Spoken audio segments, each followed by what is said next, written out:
Сәлеметсіздер ме қыздар? Бүгінгі сабақтың тақырыбы камзол тігу. 8-ші сыныпқа арналған бізде тақырыпта сәукелемен бірге камзол тігу, яғни сабақтың жалғасы. Мақсаты, күтілетін нәтиже. Бизнес идеялары тақырыптың маңыздылығымен танысады, түсініп оқуға, ойын жеткізе білуге үйренеміз. Тапсырмаларды дұрыс құруға, ойын тиянақтай білуге дағдыланады.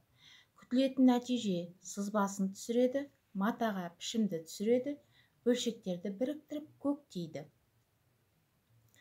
Бүгінгі біздің сабақта осы камзолдың, қысқа камзолдың және ұзын камзол екі түрі берілген. Осы екі суреттегі камзол түрлерінің айырмашылығы қандай анықтаймыз. Өрнектеріндегі ұқсастық бар ма, қандай әдіспен жасалғаны, камзол фасоны жас ерекшеліктеріне қарай бөлінеді ме? Осыны зерттеп, дәптерімізге жазып, анықтау жұмысын жүргіземіз. Тапсырма: сарамандық жұмыс камзол тігу. Алдымен киімді тігу технологиясы бойынша өлшем алу технологиясын білуіміз керек. Пішім бөлшектерін дайындаймыз. Пішу жұмыстары: көктеу, ақаумен жұмыс, машинамен жұмыс, ылғалды жылумен өңдеу, дайын бұйымды әзірлеп сәндеу, безендіру. Қысқа камзол үлгісі.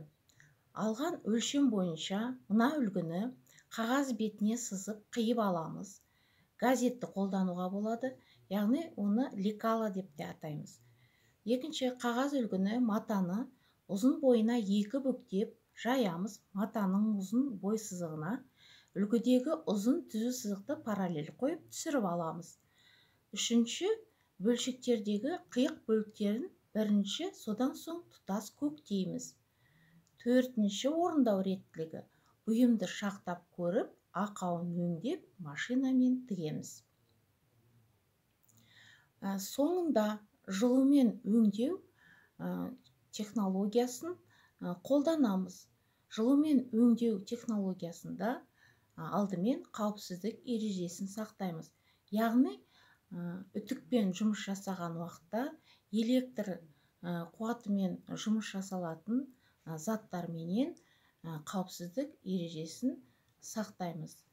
Бұл сабақта қыздар не түсініксіз болды, не үйрендік, не үйренгіміз келеді, бір-бірімізге және бағалау жасаймыз. Осыған өздеріңіздің не үйренгілеріңіз келетіні туралы түсініктеме бересіздер. Үйге тапсырма: бұйымның ақауларын өңдеп сәндеуге дайындау. Сабақ аяқталды. Рахмет, сау болыңыздар.